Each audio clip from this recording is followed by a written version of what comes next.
भारत माता की, भारत माता की, छत्रपती शिवाजी महाराज की, धर्मवीर छत्रपती संभाजी महाराज की जय भवानी, जय भवानी, जय श्री राम, जय जय श्री राम।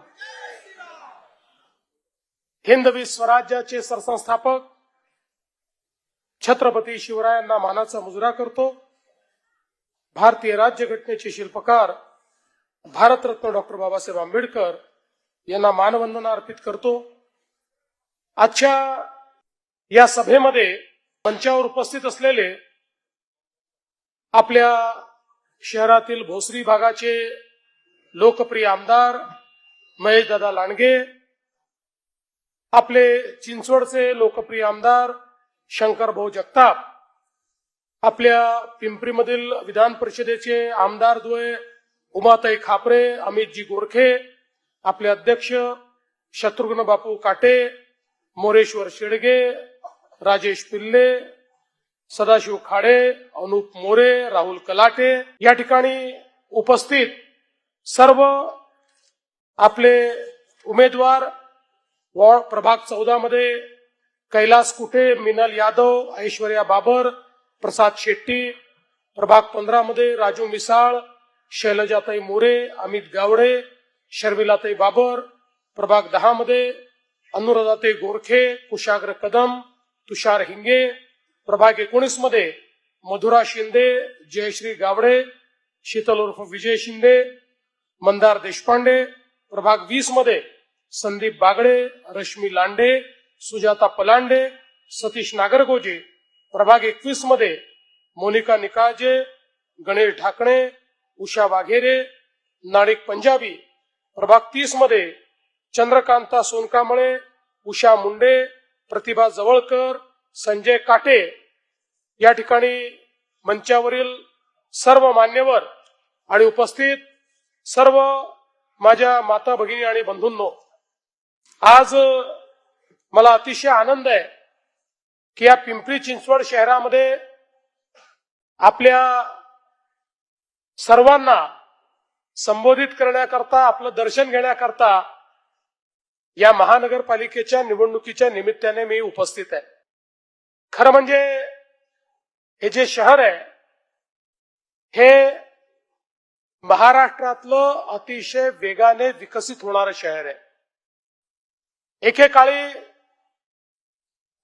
कष्टकऱ्यांची नगरी म्हणून हे शहर या ठिकाणी तयार झालं आणि भूमिपुत्रांसोबत महाराष्ट्राच्या विविध भागातनं आलेले लोक या ठिकाणी कष्ट करत वसले आणि त्यातून हे पिंपरी चिंचवडचं शहर तयार झालं। पण आज आपण पाहू शकतो एक प्रकारे या शहराला आधुनिक चेहरा देण्याचा प्रयत्न आपण केला। हे शहर बदललं पाहिजे याकरता जे प्रयत्न 2014 नंतर या ठिकाणी झाले आहेत ते आपण सगळ्यांनी निश्चितपणे पाहिले आहेत।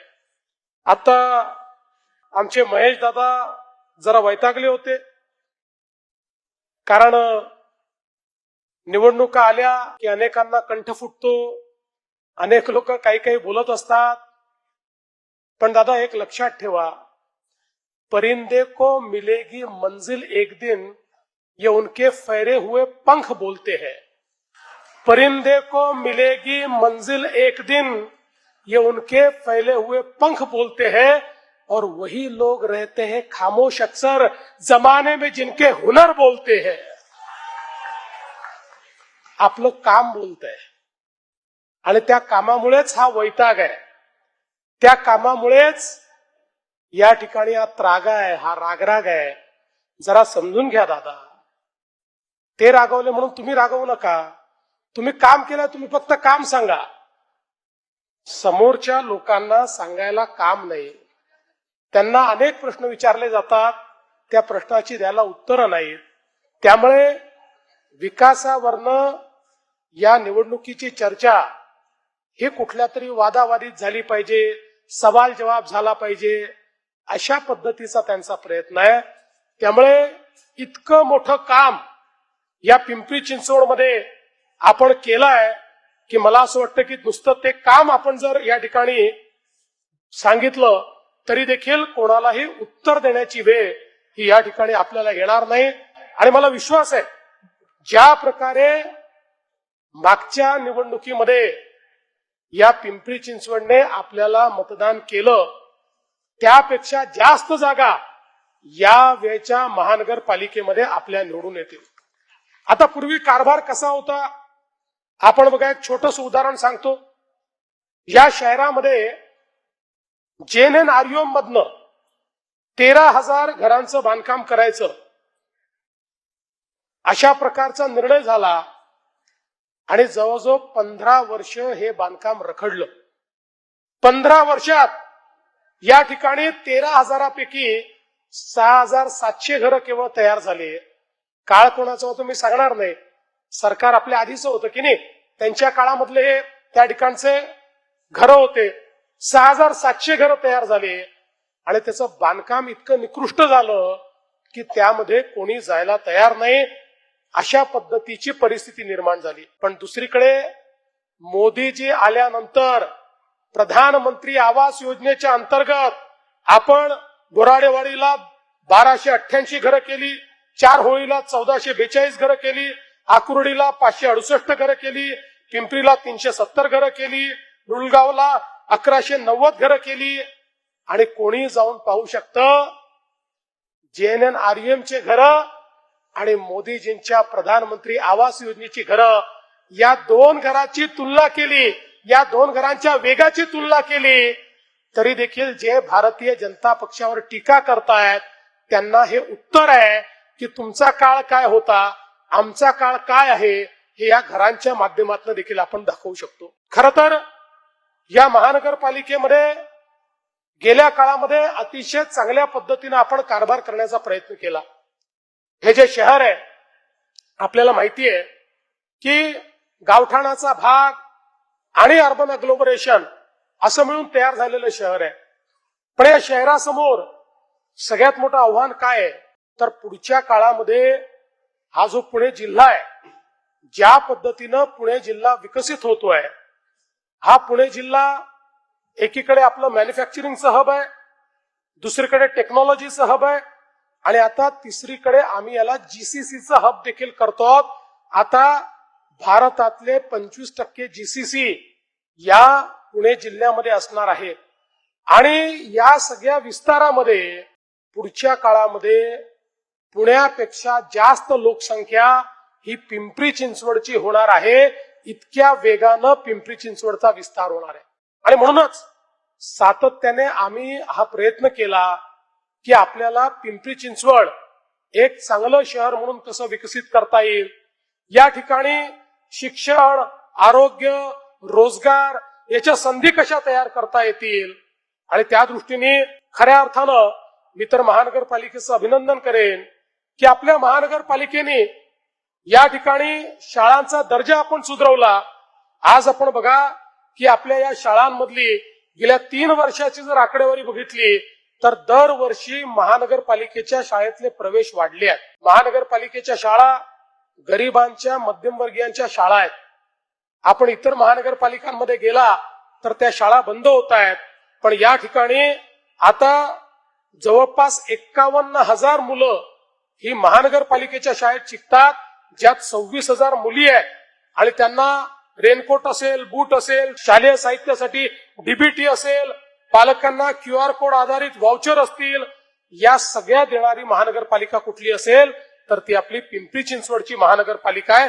हे सांगताना मला आनंद वाटतो. सामाजिक क्षेत्रामध्ये देखील दिव्यांग भवन असेल, नवीन दिशा टॉयलेट्स असतील, या ठिकाणी महिलांकरता सक्षमासारख्या योजना असतील, अनेक चांगल्या योजना या ठिकाणी तयार झाल्या आणि 130 महिलांकरता क्लस्टर, 130 क्लस्टर आपण तयार केले आणि त्यातनं जवळपास 10,000 पेक्षा जास्त महिलांचं प्रशिक्षण करून त्यांना महानगरपालिकेच्या माध्यमातून रोजगारक्षम बनवण्याचं काम हे या महानगरपालिकेच्या माध्यमातून झालंय. 7 स्लमला 0 वेस्ट स्लमचा दर्जा आपण त्या ठिकाणी दिलाय आणि खऱ्या अर्थानं मला हे सांगताना आनंद वाटतो. जे लोक विचारतात की पिंपरी चिंचवडमध्ये तुम्ही काय केलं, त्यांना मला सांगायचंय भारत सरकारच्या स्वच्छ भारत सर्वेक्षण मध्ये मिलियन प्लस सिटी मध्ये महाराष्ट्रातली नंबर 1 सिटी पिंपरी चिंचवड आहे आणि देशातली ही 7वी नंबरची शहर हे आपलं पिंपरी चिंचवड शहर आहे. हे खऱ्या अर्थानं भाजपच्या सत्तेमध्ये आपण या ठिकाणी करून दाखवलेलं आहे.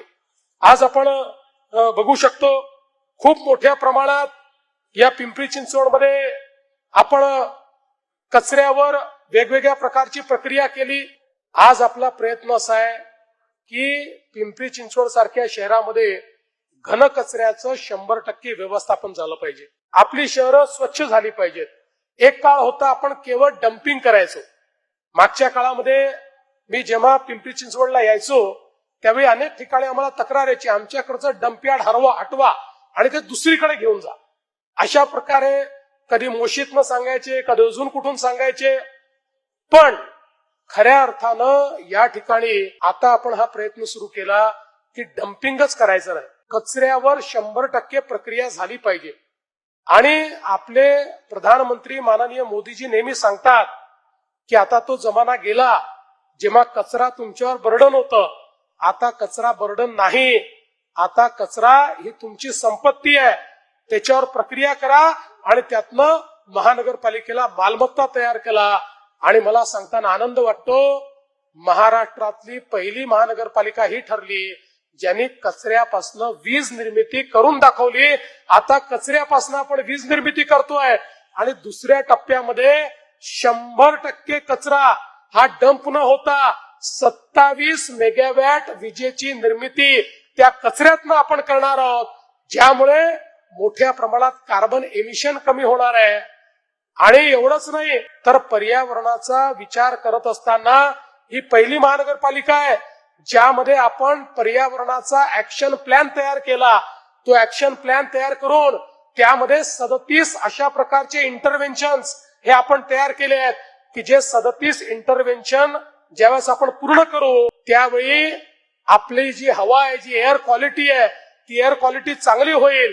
आणि आज आपलं जे त्या ठिकाणी CO2 एमिशन आहे, जे आपण कार्बन आपल्या हवेमध्ये सोडतोय, त्याच्यामध्ये 27% कमतरता आणण्याचं काम या महानगरपालिकेच्या इंटरव्हेन्शनने आपण करणार आहोत. त्यामुळे कचऱ्याच्या संदर्भात वेगवेगळ्या टेक्नॉलॉजीचा उपयोग करून, वेगवेगळ्या प्रक्रियांचा उपयोग करून 100% आपण कचऱ्याची विल्हेवाट लावतो. आणि त्यानंतर जे जुने डम्पिंग डेपो आहेत, या सगळ्या डेपोची लँड ही त्या ठिकाणी बायोमायनिंग करून, कॅपिंग करून ती लँड चांगल्या कुठल्या तरी कामाकरता उपयोगी आणणार, अशा पद्धतीनं याचं प्लॅनिंग आपण केलंय. मला पूर्वी लोक मला विचारायचे की का होय बायोमायनिंग वगैरे खरंच होतं का, कॅपिंग होतं का. मी त्यांना नेहमी सांगतो की तुम्ही नागपूरमध्ये येऊन सिम्बायोसिस जी आपली पुण्याची आहे त्याचं एक मोठं कॅम्पस नागपूरमध्ये आहे. मी त्यांना सांगतो तुम्ही कॅम्पस ते येऊन बघा. ते जे कॅम्पस आहे ते नागपूरचं डम्पयार्ड होतं आणि त्या डम्पयार्डला तिथे जाताना नाक बंद करून जावं लागायचं. तिथलं बायोमायनिंग आणि कॅपिंग केल्यानंतर आज त्या ठिकाणी सिम्बायोसिस झाली, त्याच्या बाजूला नरसिंहमुंजी झाली. जवळपास 50,000 विद्यार्थी त्या परिसरामध्ये आहे. वासही नाही आणि त्या ठिकाणी आता गार्डनही तयार झालंय. कोणाला वाटत नाही की या ठिकाणी डम्पिंग होतं. त्यामुळे आता या टेक्नॉलॉजीज उपयोगात आणून आपल्याला आपलं शहर हे सस्टेनेबल शहर करायचं आहे. पुढच्या काळामध्ये झिरो गार्बेज शहर आणि झिरो डम्पिंग शहर अशा पद्धतीनं या पिंपरी चिंचवडचा विकास हा आम्ही निश्चितपणे करून दाखवणार आहोत. आणि त्या दृष्टीनं आपलं कार्य हे पुढे मोठ्या प्रमाणात चाललेलं आहे. आज आपण बघा या ठिकाणी युवा प्रशिक्षणाची व्यवस्था आपल्या महानगरपालिकेने उभी केली आणि कौशल्य प्रशिक्षणाचे जे 4,000 विद्यार्थी दरवर्षी आपण त्यांना प्रशिक्षण देतो, त्यातल्या 75% विद्यार्थ्यांच्या हाताला आता काम मिळत आहे, त्यांना रोजगार मिळतोय. हे देखील या ठिकाणी आपण केलंय. आणि आता IIMचं कॅम्पसही आपल्या पिंपरी चिंचवडमध्ये या ठिकाणी आपण तयार करतोय. आरोग्याचा विचार केला तर या पिंपरी चिंचवड महानगरपालिकेमध्ये आपल्या सरकारने आणि आपल्या महानगरपालिकेने केलेलं जे काम आहे हे देखील अभूतपूर्व आहे. या ठिकाणी आपल्याला माहिती आहे की नेत्र रुग्णालय आपण सुरू केलं. आता थेरगाव मध्ये 100 खाटांचं कॅन्सर हॉस्पिटल तयार होत आहे. पण त्याही पेक्षा सगळ्यात महत्वाचं काय आहे तर या ठिकाणी आपल्या पिंपरी चिंचवड महानगरपालिकेचे 7 हॉस्पिटल मिळून आतापर्यंत आपल्याकडे जवळपास या ठिकाणी 735 बेड्स होते. पिंपरी चिंचवडकरांकरता कोविडच्या काळामध्ये आपल्याला माहिती आहे 735 बेड या आपल्या शासकीय व्यवस्थेमध्ये पिंपरी चिंचवडमध्ये उपलब्ध होते. पण आता मात्र मोशीला जे सामान्य रुग्णालय आपण करतोय त्या एकट्या रुग्णालयामध्ये 700 बेड्स आपण त्या ठिकाणी क्रिएट करतो. म्हणजे या शहराकरता आता बेड्सची जी व्यवस्था आहे ती दुपटीने वाढती आहे. आणि सगळ्या सुपर स्पेशालिटी आपण आणतो. त्याच्यामध्ये सगळ्या प्रकारच्या जे इलाज त्या ठिकाणी आणतो. सगळ्या मशिनरी आपण आणतो. सर्व इन्व्हेस्टिगेशन आपण आणतो. पुढच्या काळामध्ये आपण बघा आपण महाराष्ट्राच्या वतीनं मी महात्मा फुले जनआरोग्य योजना सुरू केली. त्या योजनेमध्ये आपण 5 लाखापर्यंतचा इलाज हा सगळ्यांना मोफत केला. आणि त्या ठिकाणी पहिल्यांदा काही अटी शर्ती होत्या. त्या अटी शर्ती देखील आपण काढून टाकल्या. आणि आपण सांगितलं कुठलंही रेशन कार्ड असू द्या कुठलंही कागद असू द्या प्रत्येकाला 5 लाखापर्यंतचा इलाज आपण मोफत केला. आणि मग लक्षात आलं की काही अशा प्रकारचे आजार आहेत की ज्याच्यामध्ये 5 लाखात ऑपरेशन होत नाही. असे 10 आजार आम्ही शोधून काढले. आणि या 10 आजाराकरता 5 लाखापासून 35 लाखापर्यंतचा इलाज आता आम्ही मोफत करतो आहोत. आणि पूर्वी 1200 आजारांचा इलाज करायचो. आता 2400 आजारांचा इलाज करतो. पण हा इलाज करत असताना आपण जरी मोफत इलाज केला तरी त्या प्रकारची व्यवस्था असली पाहिजे. आपण खासगी हॉस्पिटल प्राधिकृत केले सरकारी प्राधिकृत केले पण ती जर व्यवस्था नसेल तर हा इलाज कुठे होईल. आणि म्हणून आमचा प्रयत्न आहे खासगी सोबत सरकारी व्यवस्थेमध्ये सगळ्या प्रकारच्या टेस्ट सगळ्या प्रकारचे इक्विपमेंट सगळ्या प्रकारचे इन्व्हेस्टिगेशन आणि सगळ्या प्रकारच्या सर्जरीज या झाल्या पाहिजेत. आणि ते आज या पिंपरी चिंचवडमध्ये या हॉस्पिटलच्या माध्यमातून आपण निश्चितपणे करणार आहोत. खरं म्हणजे आपल्याला माहितीये की आपला शास्तीकराचा जो मुद्दा आहे हा मुद्दा इतके वर्ष त्या ठिकाणी प्रलंबित होता. इलेक्शन आलं की आपले नेते यायचे शास्तीकर रद्द करू म्हणून सांगायचे आश्वासन द्यायचे पण कधी शास्तीकर रद्द झाला नाही. पण ज्यावेळी आमचे महेश दादा आणि लक्ष्मण भाऊ होते त्यावेळी या माझ्याकडे आले आणि म्हणाले हा शास्तीकर आम्हाला रद्द करून हवाय. एक प्रकारे जिझिया करासारखा हा कर आमच्या पिंपरी चिंचवड वासियांवर लादलेला आहे हा तुम्ही रद्द करा. पहिल्या टप्प्यामध्ये 1000 स्क्वेअर फूटच्या फ्लॅटवर 1500 स्क्वेअर फूटच्या फ्लॅटवर आपण तो रद्द केला. त्यानंतर काही दिवसांनी हे लोक पुन्हा आले म्हणाले यांनी भागत नाही तो सरसकट रद्द झाला पाहिजे. एका झटक्यामध्ये सरसकट 300 कोटी रुपयाचा शास्ती कर आम्ही रद्द करून टाकला. पिंपरी चिंचवडकरांकडनं जो जिजिया कर या ठिकाणी घेतला जात होता. आणि म्हणून मी जे सांगतो ना की आपल्याला कोणावर टीका करण्याची आवश्यकता नाहीये दादा. आपण केलेलंच फक्त आठवण करून द्यायची गरज आहे. हे आपण करून दाखवलंय. 12.5% या ठिकाणी जो प्रश्न आहे ते 12.5% प्रश्नाच्या संदर्भात आपल्याला कल्पना आहे किती वर्ष या ठिकाणी एक प्रकारे आंदोलन चाललं होतं. आता मला कैलाश कुठे सांगत होते 20 वर्ष हे आंदोलन चाललं होतं. मला आजही आठवतं की मी मंत्री नव्हतो मी आमदार होतो अध्यक्ष होतो. त्या काळामध्ये या ठिकाणी आंदोलन झालं आणि मी स्वतः त्या आंदोलनामध्ये खाडे साहेबांना माहिती आहे मोर्चामध्ये सम्मिलित झालो होतो.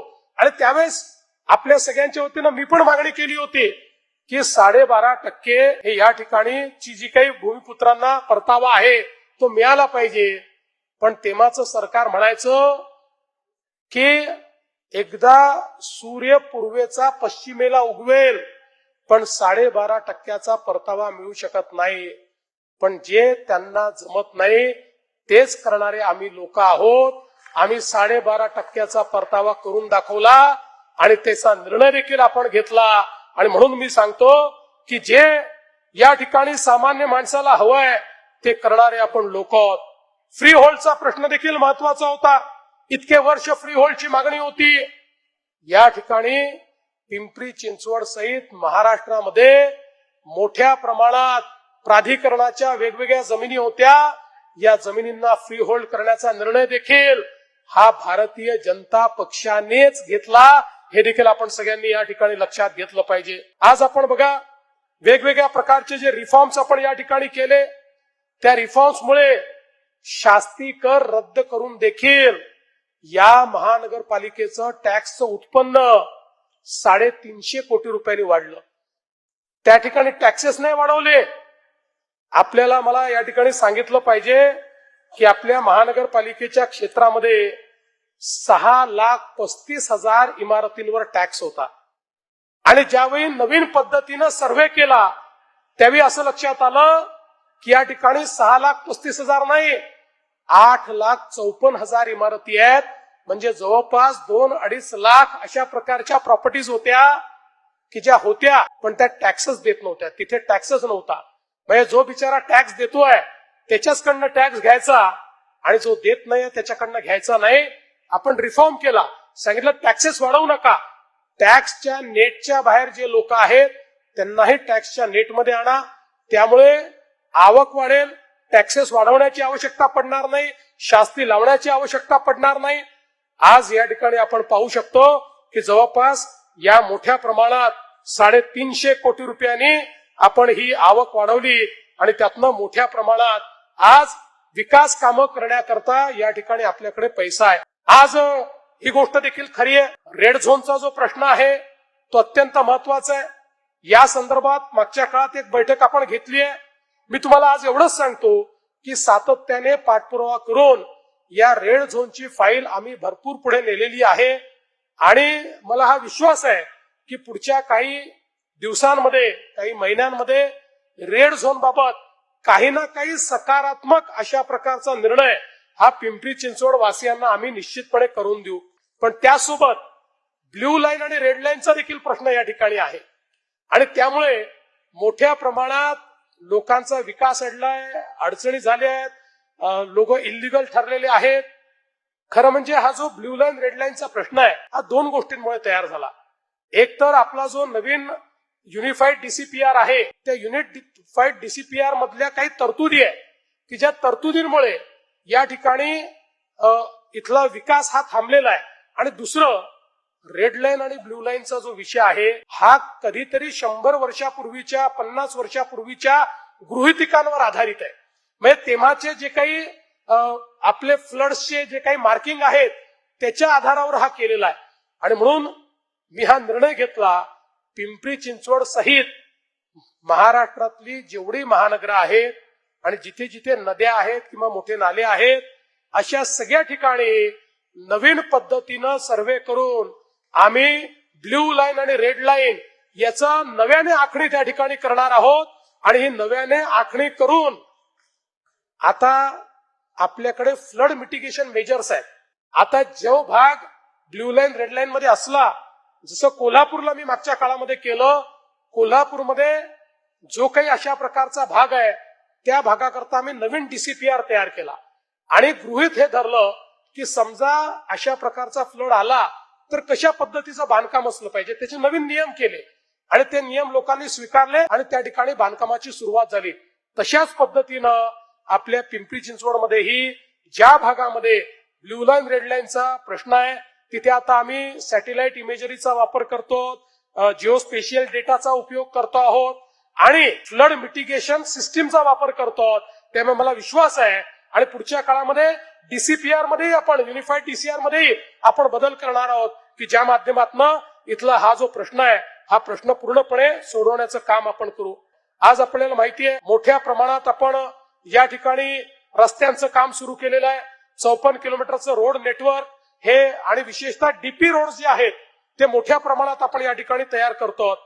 आणि त्यासोबत आपल्या पिंपरी चिंचवडमध्ये मागच्या काळामध्ये आपण मेट्रो आणली. आता या मेट्रोचं जाळं वाढवायचं आहे. आता पिंपरी चिंचवडमध्ये अजून एक टप्पा मेट्रोचा आपल्याला करायचा आहे. तसं महामेट्रोच्या माध्यमातून 41 किलोमीटरचं नियोजन आम्ही आता केलेलं आहे. निगडीपासून चाकणपर्यंत जे रावेत, वाकड, नाशिक फाटा असा सगळा भाग जोडणार आहे. 10,000 कोटी रुपयाचा प्रकल्प आहे आणि त्या माध्यमातून दुसरी मेट्रो ही आपल्या पिंपरी चिंचवडला येणार आहे आणि त्यासोबत कनेक्टिव्हिटीची तिसरी मेट्रो येणार आहे. आणि पुढच्या काळामध्ये एक चांगलं मेट्रोचं जाळं जसं पुण्याला तयार झालं तसं पिंपरी चिंचवडमध्ये देखील आपण त्या ठिकाणी तयार करणार आहोत. आणि निश्चितपणे जसं टीसीएमसी ते निगडी जी मेट्रो आहे 4.4 किलोमीटरची 910 कोटीची तिचंही काम आपण करतोय. यासोबत आपल्याला माहितीये की आपल्याकडनं बाहेर जाणारे जे रस्ते आहेत त्या रस्त्यांवर काही आपण एलिव्हेटेड कॉरिडॉर्स तयार करतो. त्या माध्यमातून मोठ्या प्रमाणात ज्याला आपण नाशिक फाटा ते खेड असा एलिव्हेटेड कॉरिडॉर आपण तयार करतो. आणि यासोबत खूप मोठ्या प्रमाणात वेगवेगळे फ्लायओव्हर्स काही आपण केले, काहीचं नियोजन आपण केलं. आपल्याला माहितीये डेअरी फार्म फ्लायओव्हर 62 कोटी रुपयाचा प्रकल्प आहे, त्याचं काम चाललंय, ज्यामुळे पिंपरी, पिंपळे सौदागर, रहाटणी आणि लगतच्या भागात याचा लाभ मोठ्या प्रमाणात होणार आहे. बोपखेलचा पूल असेल की ज्याच्यामुळे मोठ्या प्रमाणात लोकांचा वेळ वाचलाय. रक्षक चौक सबवे असेल, यामुळे औंध आणि रावेत रस्ते वाहतूक सोपी झाली आहे. पुनावळे, ताथावळे, वाकड, रावेत, किबाळे, मामुर्डी, चिखली, चारोळी, डुडुलगाव आणि मोशी या ठिकाणी जवळपास 600 कोटी रुपयाचं रस्ते रुंदीकरणाचं काम हे आता प्रगती पथावर आहे, वेगवेगळ्या स्टेजेस मध्ये आहे. आणि ते झाल्यानंतर इथला जो सगळा ट्रॅफिक आहे तो ट्रॅफिक देखील मोठ्या प्रमाणात स्मूथ होणार आहे. मुळा, इंद्रायणी आणि पवना या ज्या आपल्या नद्या आहेत या नद्यांच्याही संवर्धनाकरता 2300 कोटी रुपयाचा प्रकल्प आपण तयार केला आहे. आणि केंद्र सरकारच्या मदतीनं आमच्या या ज्या नद्या आहेत त्या निर्मल आणि अविरल करण्याचं काम हे आपण त्या ठिकाणी करतोय. आपल्याला माहितीये मागच्या काळामध्ये भामा आसखेडच्या माध्यमातून या ठिकाणी आपण पाणी आणलं. 100 MLD पाणी या ठिकाणी पोहोचलाय. दुसरा टप्पा आता आपण करतो. आणि पिंपरी चिंचवड वासियांना मी सांगू इच्छितो, आम्ही पूर्णपणे प्लॅनिंग केलेलं आहे. आम्हाला माहिती आहे हे शहर अत्यंत वेगानं वाढत आहे, त्यामुळे आता जे पाणी आहे ते आपल्याला पुरणार नाही. त्यामुळे पुढच्या 25 ते 30 वर्षाच्या लोकसंख्येचा विचार करून पिंपरी चिंचवड करता पिण्याच्या पाण्याचं नियोजन आम्ही करतो आहोत, जेणेकरून प्रत्येक घरामध्ये रोज नळ उघडल्यानंतर शुद्ध पिण्याचं पाणी हे या ठिकाणी आलं पाहिजे. आपल्याला माहितीये वेगवेगळ्या प्रकारचे जे जलशुद्धीकरणाचे प्रकल्प आपण केले, आपण त्याबद्दल आता मी अधिक आपल्याला सांगत नाही. आणि एवढंच नाही तर या ठिकाणी सांडपाणी आणि विशेषतः पुढचं म्हणजे पुढच्या 20 वर्षाचा विचार करून इथलं जे गटारीचं पाणी आहे त्या पाण्यावर प्रक्रिया करणे, त्याच्याकरता भुयारी गटार योजना ज्या ठिकाणी नाही आहे त्या ठिकाणी त्याचा विस्तार करणे, असा 941 कोटीचा प्रोजेक्ट हा आपण तयार केलेला आहे. याचं कारण आहे, आपण बघा यापूर्वी इतके पैसे कधी सरकार देत नव्हतं, पण माननीय मोदीजींनी स्मार्ट सिटी आणि अमृत शहरांची योजना आणि सोबत स्वच्छ भारत योजना आणली. या योजनेमुळे आज हजारो कोटी रुपये आपल्याला मिळत आहेत. एकट्या महाराष्ट्राला 50,000 कोटी रुपये हे मोदीजींनी दिले आहेत. आणि म्हणून पुढच्या काळातलं प्लॅनिंग हे देखील आम्ही या ठिकाणी पूर्ण केलेलं आहे. आपल्याला कल्पना आहे पिंपरी चिंचवड शहराचा हा विस्तार बघूनच मी ज्यावेळेस मागच्या काळात मुख्यमंत्री होतो त्यावेळी या शहराला स्वतंत्र पोलीस आयुक्तालय आपण दिलं आणि आता त्या आयुक्तालयाचा आपण विस्तार करतो. त्या आयुक्तालयामध्ये आपण मोठ्या प्रमाणात नवीन पोलीस स्टेशन, नवीन पोलीसची भरती, नवीन पद, नवीन बिल्डिंग सगळं स्ट्रेंथनिंग करतो. कारण जे शहर वाढतं त्या शहराला सेफ सिटी मध्ये देखील आपल्याला कन्वर्ट करायचं आहे. आणि मला या गोष्टीचा आनंद आहे की या पिंपरी चिंचवडच्या महानगरपालिकेने शहरामध्ये फायबर ऑप्टिकचे पूर्ण जाळं तयार केलं. हे पहिलं शहर आहे की ज्यांनी स्वतःचं फायबर ऑप्टिक टाकून आता त्याचं कमर्शियलायझेशन देखील केलेलं आहे.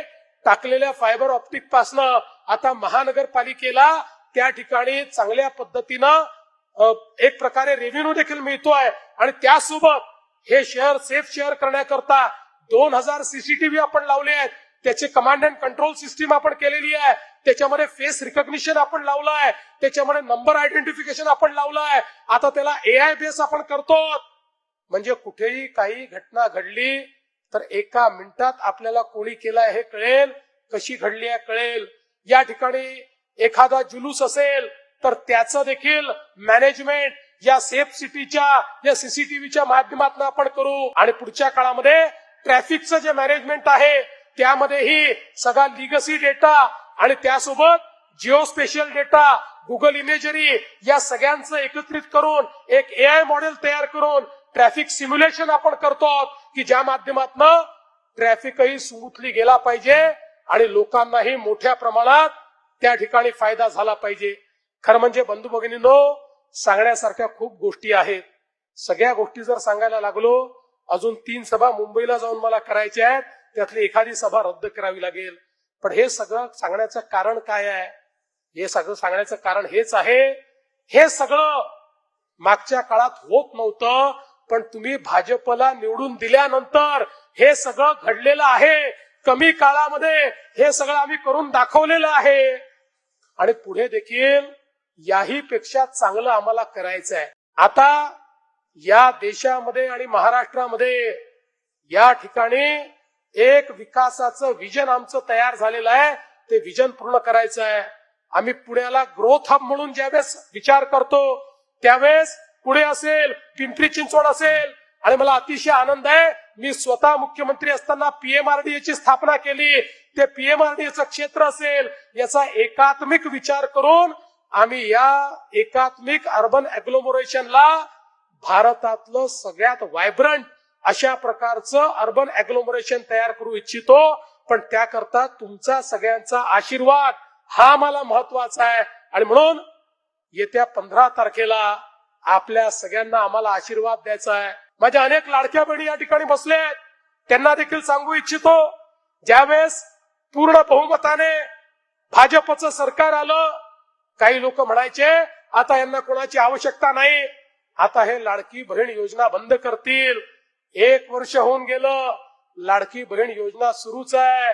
आणि जोपर्यंत लाडक्या बहिणींचा देवाभाऊ मुख्यमंत्री आहे तोपर्यंत लाडकी बहीण योजना सुरूच राहणार आहे.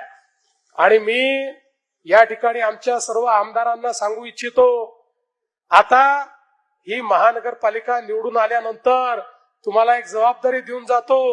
आता माझ्या लाडक्या बहिणींना केवळ लाडकी बहीण ठेवू नका, आता माझ्या लाडक्या बहिणींना लखपती दीदी करा, लखपती दीदी. कारण माननीय मोदीजींनी लखपती दीदीचा कार्यक्रम दिलाय. 50 लाख महिलांना आम्ही लखपती दीदी केलाय. आता 4 महिन्यात तो आकडा 1 कोटीपर्यंत जाणार आहे. पुढच्या काळात ज्यावेळेस मी येईल त्यावेळेस काय काम केलं हे तर विचारीनच, पण सगळ्या नगरसेवकांना हेही विचारीन की तुमच्या या ठिकाणी तुम्ही तुमच्या वॉर्डामध्ये किती लखपती दीदी केल्या हे देखील त्या ठिकाणी विचारेन. आमचे महेश दादा म्हणाले कोणीतरी एसआरए मध्ये धमक्या देत आहे. देवेंद्र फडणवीस गृहमंत्री असताना धमक्या देण्याची हिंमत कोणाची होते? काळजी करू नका, इथे कायद्याचं राज्य चालेल, धमक्यांचं राज्य चालणार नाही. कोणी जर धमकी देत असेल तर त्याला त्याची जागा दाखवायला आमचे पोलीस सक्षम आहेत. मलाही त्याच्यामध्ये इंटरफिअर करायची आवश्यकता नाहीये, संवेदनशील आहेत. आणि दादा, पुढच्या काळामध्ये एकच गोष्ट लक्षात ठेवा, एसआरएची जी अपेक्स बॉडी आहे, जी मेन एसआरए आहे, त्याचा अध्यक्ष मीच आहे, मुख्यमंत्री म्हणून मीच अध्यक्ष आहे. त्यामुळे कोणी जर अशा पद्धतीनं काम करत असेल तर मग जनतेच्या हिताकरता 16 तारखेनंतर काय कारवाई करायची ते आपण निश्चितपणे ठरवू. कुठल्याही पद्धतीनं जनतेला त्रास होऊ द्यायचा नाही हे आपण ठरवलेलं आहे. मी पुन्हा एकदा आपल्या सर्वांना विनंती करतो, आपण 15 तारखेला मतदान केंद्रात जा. प्रत्येकाला 4 मतं द्यायची आहेत. 4 मतं. ज्या मशीनवर जिथे कमळ दिसेल, माणूस पाहू नका, चेहरा पाहू नका, उमेदवार पाहू नका, कमळ बघा आणि कमळ दाबा. 15 तारखेला कमळ दाबा. 15 तारखेला कमळाची चिंता तुम्ही करा. 16 तारखेपासून 5 वर्ष तुमची चिंता आमच्यावर सोडून द्या, एवढीच विनंती करतो आणि माझं बोलणं संपवतो. धन्यवाद. जय हिंद, जय महाराष्ट्र.